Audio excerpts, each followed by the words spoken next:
আমরা বলছিলাম এই যে দুই সাগরের মাঝখানে পর্দা আছে, এই বিজ্ঞানময় তথ্য কোথায় আছে? এই কোরআন কোথায় পড়ানো হয়? মাদ্রাসায়। মাদ্রাসাকে আপনি যেনতন প্রতিষ্ঠান মনে করেন না। তাহলে বলছিলাম কবরকে বারজাখ বলা হয় কেন? কারণ এটা পর্দার জগৎ। এই জগতের খবর আমরা কেউ জানি, জোরে বলেন কেউ জানি। এবার আসুন তো গুরুত্বপূর্ণ একটা প্রশ্ন, এই যে মারা যাওয়ার পরে কিয়ামতের সিঙ্গার ফুৎকার পর্যন্ত এত লম্বা সময়, কত হাজার বছর যাবে আমরা জানি না, অজানা এক সময় পর্যন্ত কেন এই বারজাখী জীবনে থাকতে হবে? মানুষ মারা যাওয়ার পরে সাথে সাথে হিসাব নিকাশ করে জান্নাত বা জাহান্নামের ফয়সালা আল্লাহ কি করে দিতে পারেন না? তো না করে আল্লাহ তাআলা কেন দীর্ঘ সময় পর্যন্ত কবরে রাখেন, বারজাখে রাখেন, হাসরে বিচার করার জন্য? এর কারণ আছে না নাই? কারণটা কি বলবো? রাগ করবেন না তো? এখন বেশি সেনসিটিভ কথাবার্তা হবে, গায়ে লাগবে, রাগ করবেন না তো? কেন আল্লাহ বারজাখী জিন্দেগিতে রাখলেন? কারণ আল্লাহ তো কিয়ামতের দিন বিচার করবেন দুই কায়দায়, হাক্কুল্লাহ, হাক্কুল ইবাদ। আল্লাহর হক যেগুলো নষ্ট করেছেন আল্লাহ তো কবরেই হিসাব নিকাশ শেষ করে ফেলতে পারেন, কিন্তু আপনি যাদের হক নষ্ট করে দুনিয়া থেকে গেলেন, বান্দার হক, হয়তো আপনি মারা গিয়েছেন, তারা এখনো দুনিয়ায় আছে, তারা আরো পরে মারা যেতে পারে। এজন্য হিসাবটাকে পারফেক্ট করার জন্য বাদী বিবাদী একসাথে একই জায়গায় উপস্থিত থাকা দরকার। আর সেটার জন্য অ্যাপ্রোপ্রিয়েট জায়গা হলো হাসরের মাঠ, যেখানে সবাইকে একসাথে করে আল্লাহর হকের বিচারও সেদিন হবে, বান্দার হকের বিচারও সেদিন হবে। আপনি মারা গেলেন, আল্লাহর সাথে সাথে হিসাব কেমনে করবেন? কারণ আপনি না হয় মারা গিয়েছেন, কত মানুষকে জ্বালাইয়া আপনি মারা গিয়েছেন, কত মানুষকে কোরআন আর কোরআনের আন্দোলনের সাথে সম্পৃক্ত থাকার কারণে ঘর বাড়িতে থাকতে দেন নাই, কত মানুষের উপর মিথ্যা মামলা দিয়েছেন, কত নিরপরাধী মানুষকে অপরাধী বানিয়ে দুনিয়া থেকে বিদায় করে দিয়েছেন, কত আলেমকে বেজ্জত করেছেন। এগুলোর হিসাব কি কিয়ামতে হবে না? এজন্য আল্লাহ তাআলা বারজাখে রেখেছেন যাতে করে সব মারা যাওয়ার পরে সবাইকে একসাথে কইরা সাইজ মতো বিচারটা হয়। এই জন্য বারজাখের জীবন রেখে দিয়েছেন কে? কষ্ট হচ্ছে না তো আপনাদের? এই যে গুরুস্থান, যে গুরুস্থান কমিটির উদ্যোগে আজকে মাহফিল হলো, এই গুরুস্থানের মুর্দা ব্যক্তিরা যাওয়ার সময় টাকা নিয়ে গিয়েছে, জোরে বাড়ি নিয়ে গিয়েছে, গাড়ি নিয়ে গিয়েছে, ক্ষমতা নিয়ে গিয়েছে, গিয়েছে সাথে কি? মাশাআল্লাহ, জোরে বলেন। আল্লাহর হাবিব বলেছেন, বুখারী এবং মুসলিম শরীফে এই হাদিসটি বর্ণিত হয়েছে, আনাস ইবনে মালিক রাদিয়াল্লাহু আনহু থেকে এই হাদিস বর্ণিত হয়েছে। তিনি বলেছেন, রাসূল কারীম আমার সাথে সবাই বলেন সাল্লাল্লাহু আলাইহি ওয়াসাল্লাম বলেছেন, ইয়াতবাউল মাইয়িতা সালাসা, মৃত ব্যক্তিকে তিনটা জিনিস অনুসরণ করে, অর্থাৎ মানুষ মারা যাওয়ার পরে তার সাথে কবর পর্যন্ত তিনটা জিনিস যায়। একটা হলো তার মাল, ধন সম্পদ, দুই নাম্বার হলো তার আহাল, তার পরিবার পরিজন, আত্মীয় স্বজন, তারপরে তার মাল, তিন নাম্বার হলো তার আমল। দুইটা জিনিস, তার পরিবার পরিজন, আত্মীয় স্বজন এবং তার মাল, কবরে তাকে একাকী রেখে চলে আসে। শুধু কবরে তার সাথে যেটা যায় সেটা হলো আমল।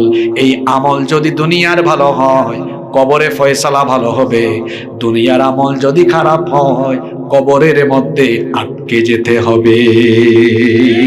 কবর কি? কবর কি? কবর হলো ইমিগ্রেশন সেন্টার। কবরটা কি? ইমিগ্রেশন। বিদেশে যখন আপনি যাবেন, আপনি পাসপোর্ট নিয়ে, ভিসা নিয়ে, টিকিট নিয়ে এয়ারপোর্টে ঢুকেই বিমানে উঠতে পারবেন না। ওখানে ইমিগ্রেশন পুলিশ আছে। আপনি এয়ারপোর্টে ঢোকার পরে চেক করবে, দেখিয়ে তো আপনার পাসপোর্ট দেন, ভিসা দেন, টিকিট দেন। চেক করার পরে যদি দেখে সব অথেন্টিক, সিল মারবে, যান, পারমিশন দিলাম, যেতে পারেন আপনি। যদি ভেজাল থাকে আটকায় দিবে, যেতে দিবে। কবর হলো ইমিগ্রেশন সেন্টার। সেখানে ইমিগ্রেশন ফেরেশতা আছেন দুইজন। জোরে বলেন কয়জন? মুনকার নাকি? এই দুইজন আপনার ভিসা, পাসপোর্ট, আইডেন্টিটি জানতে চাইবে। সেখানে প্রশ্ন আছে না নাই? জোরে বলেন আছে না নাই? কয়টা প্রশ্ন? জোরে বলেন। এক নম্বরে মার রাব্বুকা, আপনারা বলবেন হুজুর এটা তো আমরা জানি, আমাদের রব হলেন আল্লাহ। দুনিয়াতে আপনি না হয় এটা বলতে পারলেন, কিন্তু কবরে যাওয়ার পরে কেবলমাত্র এই প্রশ্নের উত্তর তারাই দিতে পারবে দুনিয়াতে যারা কেবলমাত্র রবের আনুগত্য করে, রবের বিধানগুলোকে মেনে নিয়ে দুনিয়াবী সমস্ত মতবাদকে ডাস্টবিনে ছুঁড়ে ফেলেছে, তারাই এই প্রশ্নের জবাব দিতে পারবে। আর যারা নামধারী মুসলমান হয়ে ইসলামকে কিছু জায়গায় মেনে কিছু জায়গায় না মেনে মুনাফিকের মতো জীবন যাপন করেছে যারা, রবের পরিচয় কবরের মধ্যে বলতে পারবে না তারা। 2 নম্বর, মা দিনুকা, তোমার দিন কি? দিন মানে কি? শুধু ধর্ম?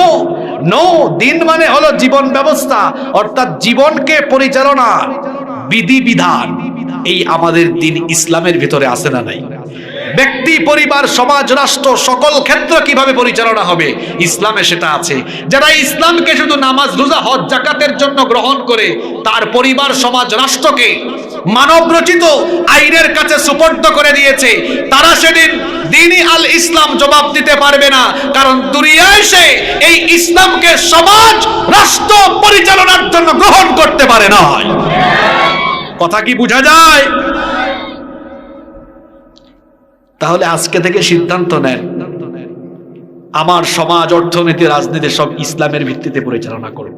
নাহলে কবরে গেলে আপনারা তো দেখতেছেন না কবরের কাহিনী, যদি আল্লাহ দেখাই তো একবার বুঝতেন কেমন হইতেছে। 3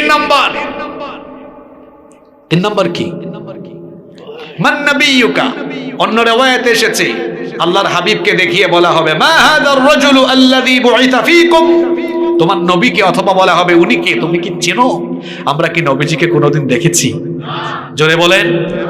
না দেখেও যারা নবীজির উপর ঈমান এনে, নবীজির উপর ঈমান এনে নবীজির মহব্বতে তার জীবন উৎসর্গ করে দেয়, নবীজির আদর্শ কায়েমের জন্য রক্ত, জান, মাল কুরবানি করে দেয়, তারা বলবে কেন চিনব না? ইনি তো হচ্ছেন আমার সেই প্রিয় হাবিব যার আদর্শ বাস্তবায়নের কাজ করেছি, মুহাম্মাদুর রাসূলুল্লাহ সাল্লাল্লাহু আলাইহি ওয়াসাল্লাম। আর যারা অমুক ভাই, তমুক ভাই, আমার ভাই, তোমার ভাই, এত চিনবে না, কারণ তার সারা জীবন গিয়েছে শয়তানি নেতৃত্বের অনুকরণ করে। বলতে পারবে না। কবরে রাখার সময় আমরা বলি বিসমিল্লাহি, তারপরে কি? সুন্নতি, বিসমিল্লাহি আলা সুন্নতি মিল্লাতি। জোরে বলেন না, সুন্নতি না মিল্লাতি? জোরে বলেন। মিল্লাতি। আর দলে উঠাই দিয়ে গেলাম। কোন পাগলারে উঠাইয়া দেন? মরার আগ পর্যন্ত হে কার দলে ছিল? যে ব্যক্তি মরার আগ পর্যন্ত রাসূলের দলে থাকলো না, রাসূলের দল ইসলাম। রাসূলের দল কি? রাসূলের দলে থাকলো না, বরং রাসূলের আদর্শের অনুসারীরা যারা রাসূলের আদর্শ কায়েম করত, তাদেরকে ঘর বাড়ি থেকে, এলাকা থেকে বের করত, মারতো, ধরতো, পিটাতো। আপনি কবরে রাখার সময় বলছেন রাসূলের দলে উঠাইয়া দিয়া গেলাম। যেই ব্যক্তি মরার আগ পর্যন্ত রাসূলের দলের বিরোধিতা করলো, তার মরা লাশ এখন রাসূলের কোনো দরকারই নেই। এই 3টা প্রশ্নের উত্তর দিতে পারবেন, আইডেন্টিটি লাগবে। 1 নম্বর আইডেন্টিটি হচ্ছে আল্লাহর খাঁটি গোলাম হওয়া লাগবে। কার গোলাম? 2 নম্বর আইডেন্টিটি হলো মানব রচিত সমস্ত মতবাদকে পায়ের তলায় ফেলে দিয়ে ইসলামকে জীবন পরিচালনার বিধান হিসাবে গ্রহণ করতে হবে। 3 নম্বর আইডেন্টিটি হলো দুনিয়ার সমস্ত নেতা নেত্রীর অনুসরণ বাদ দিয়ে মুহাম্মাদুর রাসূলুল্লাহ সাল্লাল্লাহু আলাইহি ওয়াসাল্লামের আদর্শের অনুসরণ করতে হবে। যুবক ভাইয়েরা, কোথায় যাচ্ছ তোমরা? তোমাদের যেই বয়স পড়াশোনা গবেষণার, যেই বয়স হলো কোরআন সুন্নাহ চর্চার, রাসূলের আদর্শ চর্চার, সেই সময়ে তোমাদেরকে কিছু মানুষ তার নিজের স্বার্থের জন্য তোমাকে লাঠির মতো ব্যবহার করে, চামচার মতো তোমাকে সামনে পিছে ব্যবহার করে। তোমার এই যৌবন আর তারুণ্য কারো চামচামির জন্য নয়, এই যৌবন দেওয়া হয়েছে আল্লাহর জমিনে আল্লাহর দ্বীন কায়েমের জন্য। আমার মা বোনদেরকেও বলছি, আমার বোনেরা, তরুণ তরুণী, যুবক যুবতী এবং আমার মা বোনদেরকে বলছি, আজকে অনেক মহিলারা এসেছেন শুনেছি। এই মহিলাদের অবদান ইসলামে কম না বেশি? সর্বপ্রথম ইসলাম কবুল করেছেন আপনারা না মহিলারা?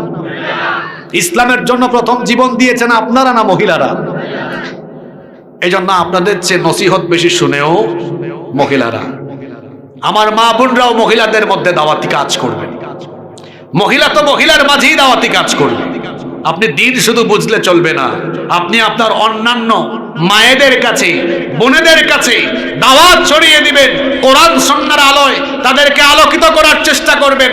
যেমন করে আম্মা জান আয়েশা সিদ্দিকা রাদিয়াল্লাহু আনহা, তিনি যেভাবে আল্লাহ রাসূলের হাদিসগুলো ছড়িয়ে দিয়েছেন, দ্বীনের ইলম ছড়িয়ে দিয়েছেন, ঠিক তেমনি করে আপনিও আপনার জায়গা থেকে যথাসম্ভব দ্বীনের আলো ছড়িয়ে দেওয়ার জন্য কাজ করতে হবে। এটা আপনার দায়িত্ব। কষ্ট হচ্ছে আপনাদের? শেষ দুইটা পয়েন্ট বলে আমরা আলোচনা শেষ করব, আর আপনাদেরকে কষ্ট দিব না। কয়টা পয়েন্ট? এই কবরে আমরা সবাই যাব। কবরে আমরা সবাই যাব কি যাব না? আরো জোরে বলেন। এই কবরে নেককার আর বদকারদের পরিস্থিতি কি সমান হবে? জোরে বলেন। কবরের মধ্যে নেককার এবং বদকার লোকদের কি পরিস্থিতি হবে ভালো করে শুনেন। এরপরে আমরা বদ পরিস্থিতি থেকে বাঁচার জন্য কি করণীয় সেটা শুনবো, তারপরে মোনাজাত করব ইনশাআল্লাহ। এক নম্বরে আসুন, বদকার মানুষ নামাজ নাই, রোজা নাই, তিন মানে না, জীবনের সকল ক্ষেত্রে আল্লাহর সাথে নাফরমানি করে, রাসূলের সাথে নাফরমানি করে। এই রকম বদকার ব্যক্তি যখন কবরে যাবে, কবরে রাখার পরে সে মোট 10টি ভয়াবহ পরিস্থিতির সম্মুখীন হবে। কথা যদি বুঝে থাকেন সবাই বলেন, বদকার ব্যক্তি কবরের মধ্যে কয়টা ভয়াবহ পরিস্থিতির সম্মুখীন হবে? নাম্বার 1, 1 নাম্বার, ইমিগ্রেশনে আটকা পড়বে। অর্থাৎ প্রশ্নকারী ফেরেশতাদের একটা প্রশ্নের উত্তরও দিতে পারবে না। সকল প্রশ্নের জবাবে বলবে লা আদ্রি, আমি জানি। 2 নাম্বার ভয়াবহ পরিস্থিতি হবে, সে যখন প্রশ্নের উত্তর দিতে পারবে না, আল্লাহ তখন বলবেন আনকাদাবা আব্দি, এই বান্দা মিথ্যা বলেছে। সে মিথ্যা বলার পরে প্রশ্নগুলোর জবাব না দেওয়ার কারণে 2 নম্বরে আল্লাহ তাআলা ফেরেশতাদেরকে বলবেন ফাআফরিশু লাহু মিনান নার, তার কবরের মধ্যে জাহান্নামের আগুনের বিছানা বিছিয়ে দাও। 3 নম্বর হলো তাকে জাহান্নামের আগুনের তৈরি পোশাক পরিধান করিয়ে দাও। 3 নম্বর হলো ওয়ায়ুফতাহু লাহু বাবান ইলান নার, জাহান্নামের দিক থেকে একটি দরজা তার কবরের দিকে খুলে দাও। যখন জাহান্নামের দিক থেকে কবরের দিকে দরজাটা খুলে দেওয়া হবে, আগুনের তাপে, জাহান্নামের সেই লেলিহান অগ্নিশিখার তাপে ওই ব্যক্তি পেরেশান হয়ে যাবে, হয়রান হয়ে যাবে। মনোযোগ দিয়ে শুনেন, নামাজ ছাড়ার আগে, নাফরমানি করার আগে, আল্লাহর বিধানগুলোর সাথে নাফরমানি করার আগে কবরের ভয়াবহতার কথা চিন্তা করুন। কারণ কবরে তো আমি কিছুক্ষণ পরেও চলে যাওয়ার সম্ভাবনা আছে না নাই? 5 নম্বর হলো তার কবরটাকে এত বেশি সংকীর্ণ করা হবে, আল্লাহ তাআলা বলবেন ওয়ায়ুদাইয়াকু আলাইহি কবরুহু হাত্তা তাখতালিফা ফীহি আতলাউহু। আল্লাহর হাবিব বলেছেন তার কবরকে এত সংকীর্ণ করে দেওয়া হবে। জুড়ে বলেন তো, কবর কি 10 হাত না 3.5 হাত? ছোট্ট সংকীর্ণ এই কবর ওই বদকার লোকটার জন্য এত সংকীর্ণ, এত ছোট হয়ে যাবে। কবরের 2 পাশের মাটি তখন তাকে এমন ভাবে চাপ মারবে, এক পাশের পাঁজরে গিয়ে অন্য পাশের পাঁজরে ভাবে ঢুকে যাবে। এরকম করে শাস্তি চলবে। 6 নাম্বার হলো সে যখন প্রশ্নগুলোর জবাব দিতে পারবে না, তখন তাকে জাহান্নামের আযাবে দুঃসংবাদ দেওয়া হবে। 7 নাম্বার হলো তার কবরের মধ্যে এমন একজন ফেরেশতা নিয়োগ করা হবে, যেই ফেরেশতা এমন ভাবে তাকে পিটাবে, ওই ফেরেশতার হাতের মধ্যে লোহার মুগুর থাকবে। আল্লাহর নবী বলেছেন লাউ দারাবা বিহা জাবানুন লাসারা তুরাবান, যদি ওই মুগুর দিয়ে বিরাট কোন পর্বতমালাকে ওই ফেরেশতা আঘাত করে বিরাট পর্বতমালা পাথর হয়ে যাবে। তাহলে বুঝেন তো, যখন ওই বদকার লোকটাকে পিটানো হবে তার অবস্থা কি হবে? তার অবস্থাটা তখন কি হবে? ও আমার যুবক ভাইরা, কেমনে নামাজ ছেড়ে দাও, কি করে জিনা করো, কি করে গান শোনো, কি করে অন্যায় করেন, কি করে অবিচার করেন, আমার মায়েরা বোনেরা কি করে বেপরদা হয়ে বাড়ি থেকে বের হয়ে যান? কবরের এই আযাবের ভয়টা কি অন্তরে নাই? এই কবরে তো সবাইকে যেতেই হবে, কবরে যাওয়া ছাড়া আমাদের কোনো উপায়। কি ভয়াবহ শাস্তি! 8 নম্বরে হলো বৎকারদের কবরের মধ্যে 99টা বিষধর সাপ চাপিয়ে দেওয়া হবে। কাফিরদের কবরে 99টা বিষধর সাপ চাপিয়ে দেওয়া হবে। এখানে যদি একটা সাপ আসে, সাপ আসার পরে দেখবেন মানুষের কেমনে দৌড়াদৌড়ি আরম্ভ হয়। কবরের মধ্যে একটা সাপ নয়, কয়টা দেওয়া হবে? এগুলো কি দুনিয়ার সাপের মতো নাকি? দুনিয়ার এক সাপ দেখলে আপনি দৌড় মারেন, আর কবরে যে বিষাক্ত ভয়াবহ 99টা সাপ চাপিয়ে দেওয়া হবে। আল্লাহর নবী বলেছেন এগুলো এত ভয়ঙ্কর, কোন একটা সাপ যদি দুনিয়ায় একটি বারের জন্য নিঃশ্বাস ছাড়তো, দুনিয়াতে কোনো গাছপালা কোনো দিনও আর জন্ম নিত না, এত বিষাক্ত। এরপরে আসুন 9 নম্বর, বিভিন্ন রকমের আযাব দেওয়া হবে। সুদখুরদের একরকম, ঘুষখুরদের একরকম, বেনামাজির একরকম, বেরোজাদারের আর এক রকম, জিনাখুরের একরকম। এইরকম যার পাপ যেমন তার শাস্তির ধরনও তেমন। তারপরে 10 নম্বর হলো তাকে প্রত্যেক দিন কবরে বলা হবে হাদা মাকাদুকা হাত্তা ইয়াবআসাকাল্লাহু ইলা ইয়াউমিল কিয়ামাহ, কিয়ামত পর্যন্ত এটা তোমার অবস্থানস্থল, এখানে এভাবেই তুমি থাকতে থাকবে, এখানেই তুমি এভাবে থাকবে। এভাবে করে বৎকারদের উপরে কবরে 10টি ভয়াবহ শাস্তি চাপিয়ে দেওয়া হবে। তার বিপরীতে নেককার ব্যক্তি যারা পৃথিবীতে থাকাকালীন নেকামল করেছে, আল্লাহ এবং রাসূলকে মেনে চলেছে, আনুগত্য করেছে, কবরের মধ্যে সেই সকল নেককার লোকদেরকে 10টি পুরস্কার দেওয়া হবে। জুড়ে বলেন কয়টা? আস্তে বলবেন না, জুড়ে বলেন কয়টা? 1 নাম্বার, ইমিগ্রেশনে আটকাবে না, ভিসা পাসপোর্ট টিকিট সব ওকে।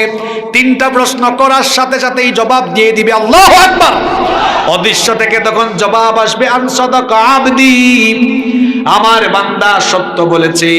2 নাম্বার সুসংবাদ হলো আল্লাহ তাআলা তখন বলবেন ও আমার ফেরেশতারা, আমার এই বান্দাকে দুনিয়ার মানুষেরা মাটির কবরে শুইয়ে দিয়ে গিয়েছে, তাকে আর মাটিতে শুয়াইয়া রাখিও না, ফাআফরিশুহু মিনাল জান্নাহ, তার কবরে জান্নাতের বিছানা বিছায়া দাও।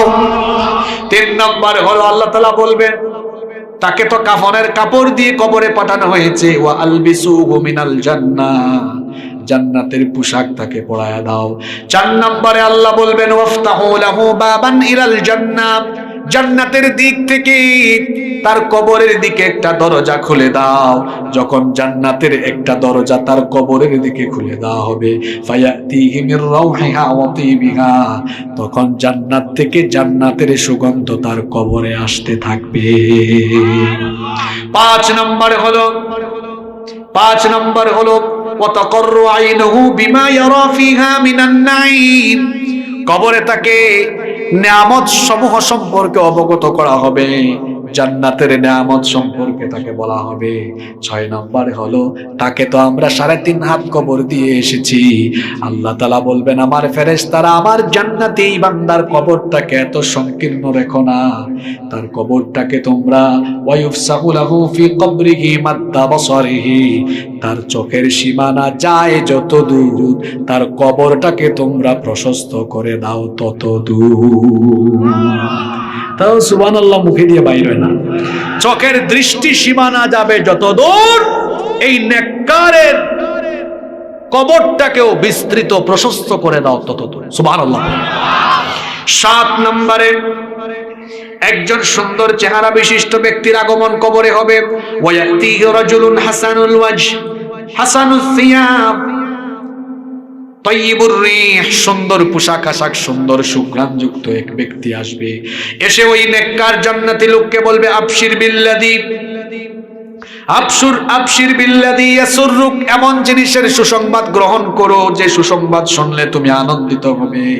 হাদা ইয়াউমুকাল্লাযী কুনতু তুআদু, এটা সেই দিন যে দিনের ওয়াদা করা হয়েছে। ওই নেককার জান্নাতি ব্যক্তি তখন সেই লোকটাকে বলবে, মান আনতা, তুমি কে? সে বলবে, আমি কোনো মানুষ নই, আমি তোমার নামাজ, আমি তোমার রোজা, আমি তোমার তাহাজ্জুদের নামাজ, আমি তোমার সকল সুন্দর নেক আমল। সেই নেক আমলগুলোকে সুন্দর সুরত দিয়ে আল্লাহ পাঠিয়েছেন যাতে তোমাকে আমি জান্নাতের সুসংবাদ শোনাতে পারি। এরপরে 8 নম্বরে হলো 8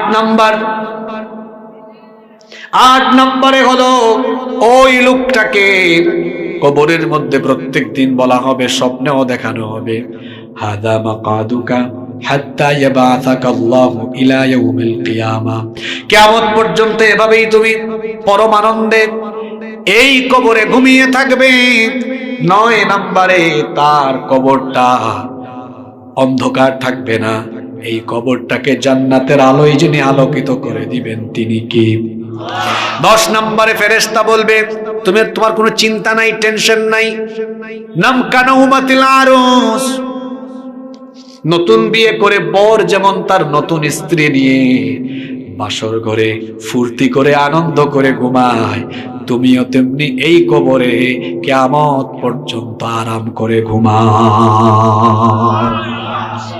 এই 10টি পুরস্কার আমরা চাই কি চাই না?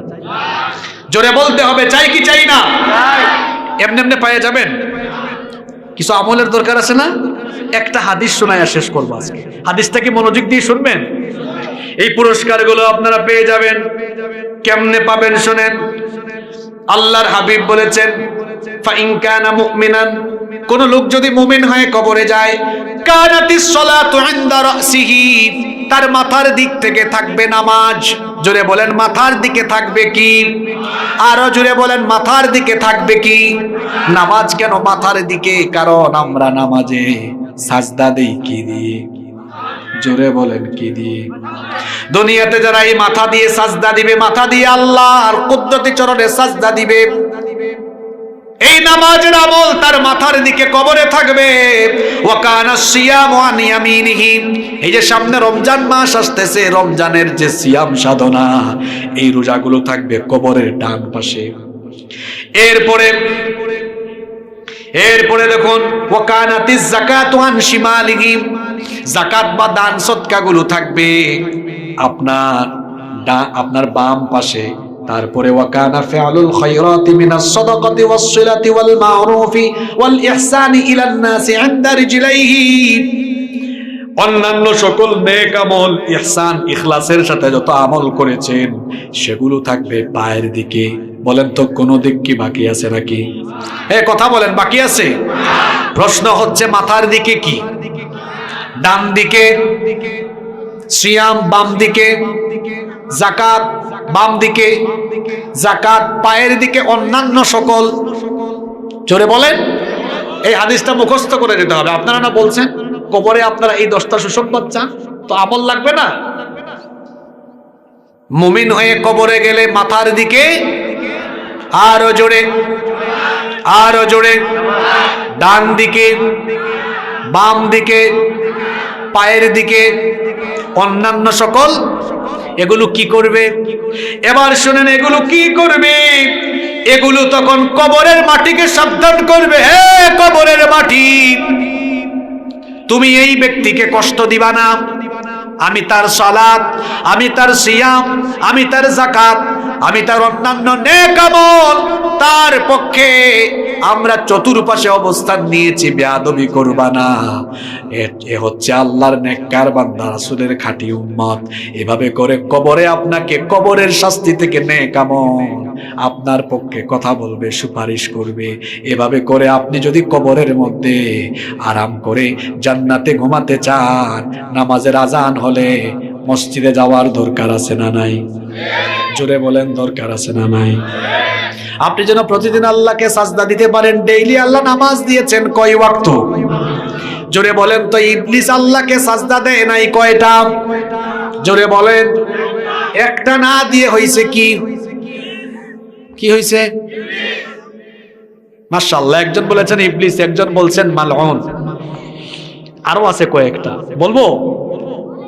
এটা বলে শেষ করব, শুনবেন তো সবাই?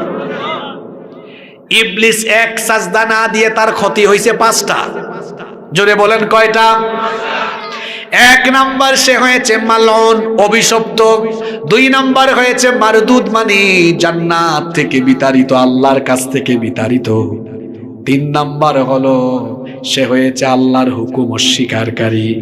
4 নাম্বার সে হয়েছে অহংকারী। 5 নাম্বারে হয়েছে কাফির। আপনি সূরা বাকারার 34 নম্বর আয়াত পড়েন, ওয়া ইয কুলনা লিল মালাইকাতি ইসজুদু লি আদামা ফাসাজাদু ইল্লা ইবলিস আবা ওয়াস্তাকবারা ওয়া কানা মিনাল কাফিরিন। আল্লাহ বলছেন, আর স্মরণ করো যখন ফেরেশতাদেরকে বলা হয়েছিল তোমরা আদমকে সাজদা দাও, ইবলিস ছাড়া সবাই সাজদা দিয়েছিল, ইবলিস সাজদা দিল না। না দেওয়ার কারণে তার কি হয়েছে? সে তো অভিশপ্ত হয়েছে। ইবলিস অভিশপ্ত যেমন হয়েছে, ইবলিসের মতো আজান হলে যারা আল্লাহকে মসজিদে গিয়ে সাজদা দেয় না, তারাও হচ্ছে অভিশপ্ত মানুষ। ইবলিস যেমন আল্লাহর হুকুম অমান্য করে সাজদা না দিয়ে আল্লাহর কাছ থেকে, আল্লাহর রহমত থেকে বিতাড়িত হয়েছে, যারা দুনিয়ার জীবনে আজান শুনলে আল্লাহকে সাজদা দেয় না, এরাও আল্লাহর রহমত থেকে বিতাড়িত হয়েছে। ইবলিস সাজদা দেয় নাই, আবা অস্বীকার করেছে। ইবলিস হলো আল্লাহর হুকুম অমান্যকারী, যারা ফজর, জোহর, আসর, মাগরিব, এশা নামাজে যায় না, এরাও হচ্ছে আল্লাহর হুকুম অমান্যকারী ব্যক্তি। ওয়াস্তাকবারা, ইবলিস অহংকার করেছে। ইবলিসের মতো আজান শুনে ফজর, জোহর, আসর, মাগরিব, এশায় যারা সাজদা দেয় না, আসমানের নিচে জমিনের উপরে, এরা হলো সবচেয়ে বড় অহংকারী। ঠিক তো কইলেন? আজান হলে পাওয়া যায় তো আপনারে? আমার চাচা বলে দিয়েছেন, মাশাআল্লাহ, রোজার মাসে আটে না, এমনি মাসে নাই। ঠিক আছে না কথা? মাখরাজ ঠিক আছে আমার? কি বলছেন চাচা? রোজার মাসে আটে না, এমনি মাসে হয়ে গেছে বাবা, কথা ঠিক আছে তো? মাশাআল্লাহ, ঠিকই তো আছে, শুধু রোজা আসবে পরে আর। আহা, নামাজ, ওই যে বললাম যে আল্লাহকে সাজদা দেয় না সে অহংকারী। আমরা নামাজে দাঁড়ালে অহংকার থাকে, দাঁড়াই কেমনে? কাঁধ বা কান বরাবর হাত উঠাইয়া, মনে হয় যেন গোলাম তখন সারেন্ডার করে আসামি হয়ে তার মাবুদের সামনে দাঁড়িয়ে যায়। আল্লাহু আকবার। ইমাম সাহেব তেলাওয়াত শেষ করে বললেন, আর আমরা যখন দাঁড়াই কুমু লিল্লাহি কানিতিন, বিনয়ী হয়ে গোলামের মতো, এমনি একদম গোলামের মতো দাঁড়াইলাম। ইমাম সাহেব বলেছেন আল্লাহু আকবার, মাথাটা নত করে এখন ঝুঁকাই দিয়েছে রুকুর মধ্যে। আল্লাহ বলতেছেন, রাগ, তোর অহংকার আমি শেষ করতেছি। অহংকার কেমনে চলে যাচ্ছে? সামি আল্লাহু লিমান হামিদা। এরপরে যখন সাজদায় গেলাম, আল্লাহু আকবার। টাকাওয়ালা, পয়সাওয়ালা, ক্ষমতাওয়ালা, কুলিওয়ালা, ঠেলাওয়ালা, রিক্সাওয়ালা, সব শ্রেণী পেশার মানুষ তখন মাথাটা নত করে দিয়ে, কপাল আর নাক দিয়ে আল্লাহর কুদরতি চরণে এমন ভাবে তখন লুটিয়ে পড়েছে। নামাজের এই দৃশ্য দেখে তখন মনে হয় গোলাম সত্যিকার অর্থেই মালিকের সামনে অহংকার ত্যাগ করে ঝুঁকে পড়েছে। সুবহানাল্লাহ।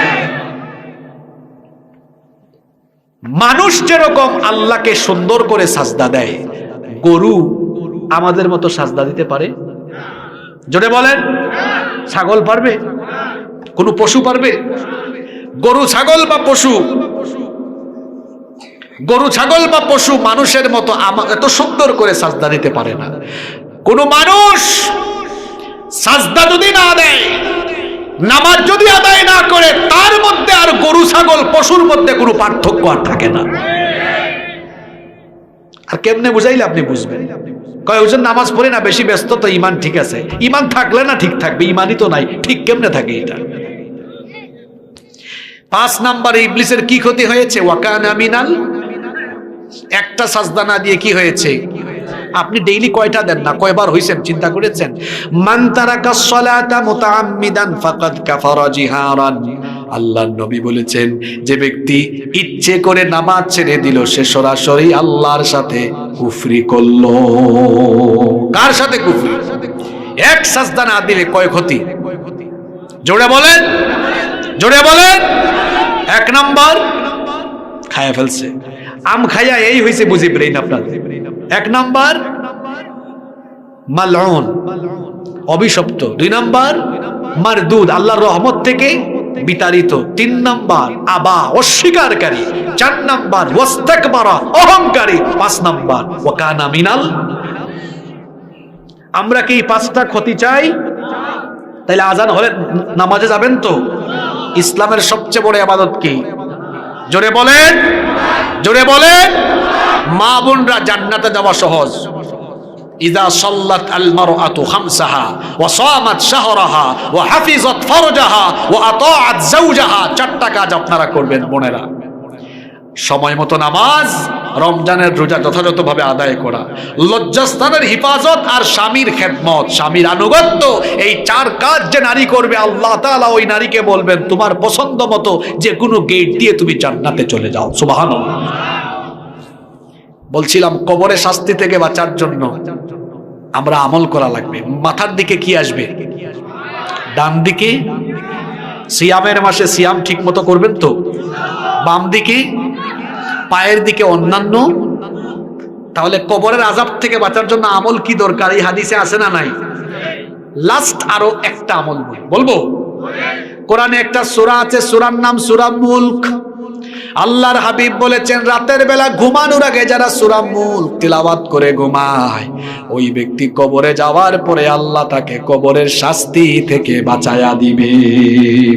আবার অন্য হাদিসে এসেছে নবীজি বলেছেন যারা সব সময় রাতের বেলা ঘুমানোর আগে সূরা মুলক তিলাওয়াত করে এই সূরাটি কিয়ামতের দিন তার পক্ষে আল্লাহর সাথে ঝগড়া করবে ততক্ষণ আল্লাহ ওই লোকটাকে মাফ করে দিয়ে জান্নাতে ঢুকাবে না যতক্ষণ।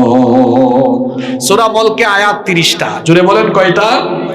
একদিনে এক আয়াত শিখলে 30 দিনে কত হয়? 30 আয়াত। পারবেন না মুখস্থ করতে? আর একটা আমল হলো নামাজে দুআয়ে মাসুরা পড়েন, আল্লাহুম্মা ইন্নী যালামতু নাফসি যুলমান কাসীরা। এটা বলে সালাম ফিরিয়ে ফেলেন। একটা হাদিস আছে নবীজি সব সময় সালাম ফেরানোর আগে চারটি বিষয় থেকে পানাহ চাইতেন। আল্লাহুম্মা ইন্নী আউযু বিকা মিন আযাবি জাহান্নাম ওয়া মিন আযাবিল কবর ওয়া মিন ফিতনাতিল মাহইয়া ওয়াল মামাত ওয়া মিন ফিতনাতিল মাসীহিদ দাজ্জাল। এই দোয়াটা করবেন। এই আমলগুলো শিখায় দিলাম। এই আমলগুলো করলে কবরের জিন্দেগি সুন্দর হবে, কবরের শাস্তি থেকে বাঁচতে পারবো। সবচেয়ে বড় আমল হলো নামাজ। সবচেয়ে বড় আমল কি? আমরা সবাই যে কবরে চলে যাব এই কবরস্থান সুন্দর থাকুক, কবরস্থানটা উন্নয়ন হোক, আমরা ওই কবরে যাব। সবাই চাই তো? কারা কারা চাই না হাত তুলেন তো? মাশাআল্লাহ। কারা কারা চান এবার হাত তোলেন? মাশাআল্লাহ। সবাই চান তো? হাতগুলো একটু নাড়াচাড়া মারেন। জানতো স্বেচ্ছাসেবক ভাইয়েরা চতুর্দিক থেকে ঘেরাও করে ফেলেন। তারা কেমন চায় দেখতাম। হাত নামায়া পকেটে ঢুকান।